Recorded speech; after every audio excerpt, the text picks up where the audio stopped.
आपके पूर्वजों ने ये देश के लिए यही हमें दान किया था।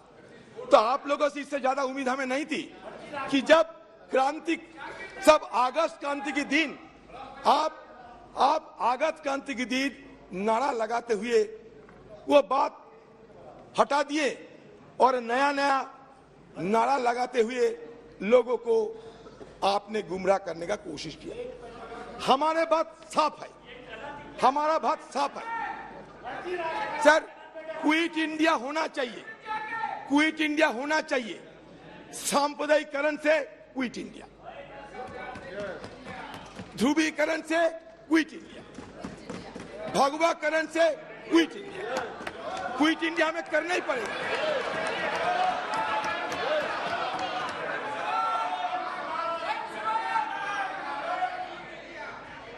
आजादी के शाम न हम होने देंगे। शहीदों की कुर्बानी को बदनाम न होने देंगे। बची रहे एक बूंद लहू की रंगों में भारत माता की आंचल को बर्बाद नहीं होने देंगे।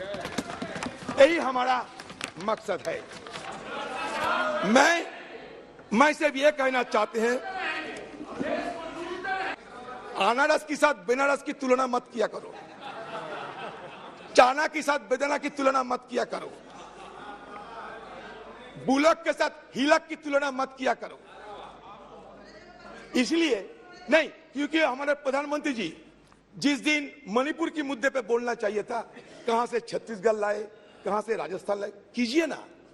लेकिन मणिपुर की दंगा ये कोई छोटी मोटी बात नहीं है।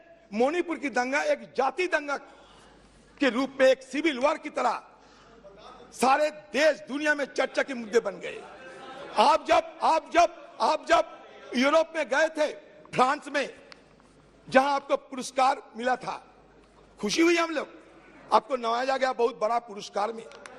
उस समय भी यूरोपियन पार्लियामेंट में ये मणिपुर की मुद्दा चर्चा में थे, अमेरिका में भी ये मुद्दा चर्चा में थे। तो हमारी तरफ से ये बार बार समझाने की कोशिश किए गए थे कि Manipur issue cannot be confined to any state or any nation. It has already assumed a global dimension. That is why Prime Minister intervention is indispensable, is called for. That was our argument. There is no harm of it. Sir, बात यह है कि मणिपुर में क्या देखा? मणिपुर में हमें देखा कि हमारे घर की मां बहनों को वस्त्रहीन हालत में विवश करके उन पे ऊपर हमला हो रहे हैं, बलात्कार की घटना घट रही है।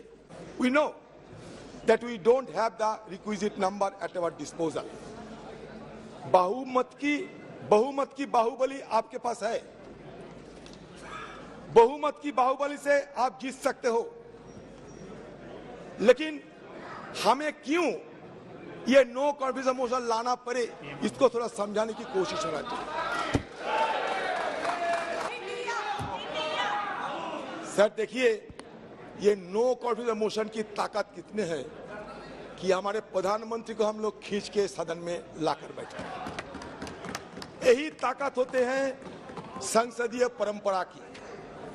हम ये नो कॉन्फिडेंस मोशन आने के लिए कोई सोचा भी नहीं था, लेकिन हम बार बार ये गुहार लगाते आए थे कि कम से कम हमारे देश की प्रधानमंत्री सदन में आए और मणिपुर की मुद्दे पे हम बोलने का पहले कुछ बोले।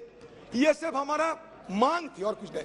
हमारा मांग कोई बीजेपी नेता से नहीं, हमारी मांग थी हिंदुस्तान की प्रधानमंत्री से, जो लाजमी है क्योंकि हम भी ये सदन की मेंबर है।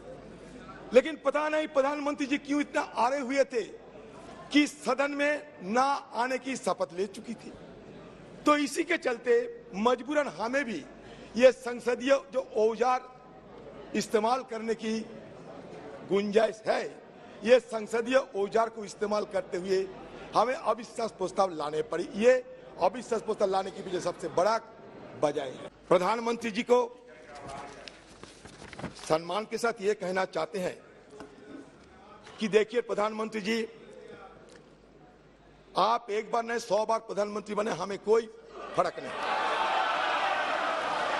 इसमें हमें कोई लेना देना नहीं।